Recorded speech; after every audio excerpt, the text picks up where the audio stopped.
자, 문재인 대통령과 김정은 위원장 오늘 한반도의 평화 번영 통일을 위한 판문점 선언을 발표를 했습니다. 한반도에 더 이상 전쟁은 없을 거라 이렇게 이야기를 했는데요. 자세한 내용 취재기자 연결해 보겠습니다. 자, 팽재용 기자 나와 있습니까? 네, 남북 정상회담 프레스센터가 마련된 일산 킨텍스에 나와 있습니다. 말씀하신 것처럼 문재인 대통령과 김정은 북한 국무위원장이 오늘 오전과 오후 두 차례에 걸쳐 정상회담을 진행한 뒤 조금 전 판문점 선언을 발표를 했습니다. 두 정상은 한반도에 더 이상 전쟁은 없을 것이라며 새로운 평화의 시대가 열렸다고 말했습니다. 문 대통령과 김 위원장은 남북관계 개선 발전 그리고 군사적 긴장 상태 완화, 평화 체제 구축을 위한 합의 내용을 이어서 밝혔습니다. 예, 팽 기자, 이 두 정상이 발표한 판문점 선언에 대한 내용을 좀 자세히 짚어봐야 될 것 같은데 우선 남북관계 개선 발전을 위한 합의 내용 좀 설명해 주시죠. 네, 남과 북은 이전 정상회담에서 이뤄진 합의된 문제들을 그러니까 6.15 14선언을 적극적으로 이행하기로 했습니다. 또 고위급 회담 등 각 분야 대화와 협상을 조속히 개최하고 이 남북 공동 연락사무소를 개성 지역에 설치하기로 합의했습니다. 남과 북은 국회, 정당, 지자체가 참가하는 민족 공동행사를 추진하고 2018년 아시안게임 등 국제대회 공동 진출도 논의키로 했습니다. 이산가족 문제도 적극 해결하기로 했는데요. 우선 오는 8월 15일 광복절을 계기로 이산가족 상봉을 진행하기로 했습니다.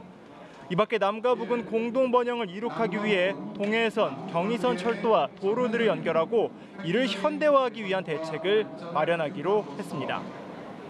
네, 군사적 긴장 완화를 위한 합의도 있었는데 남과 북 전쟁 위험을 해소하기 위해 함께 노력하기로 했죠?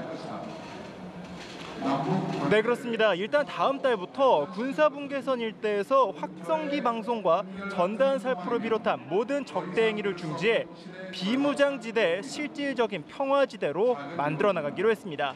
또 서해 북방 한계선 일대를 평화수역으로 만들어 안전한 어로 활동을 보장하기 위한 실제적인 대책도 세워나가기로 했습니다.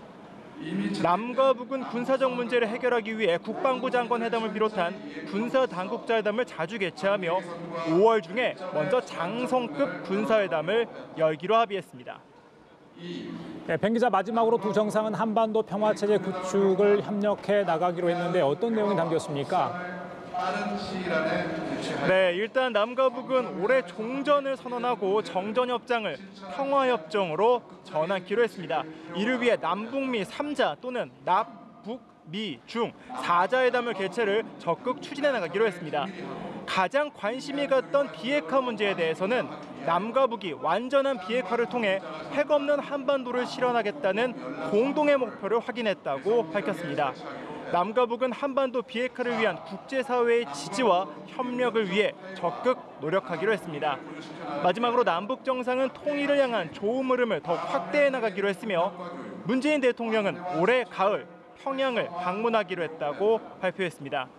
이제 남북 정상은 2018 남북 정상회담의 마지막 순서인 환영 만찬에 들어갑니다. 이후 김 위원장은 환송식을 가진 뒤 북으로 돌아갈 예정입니다.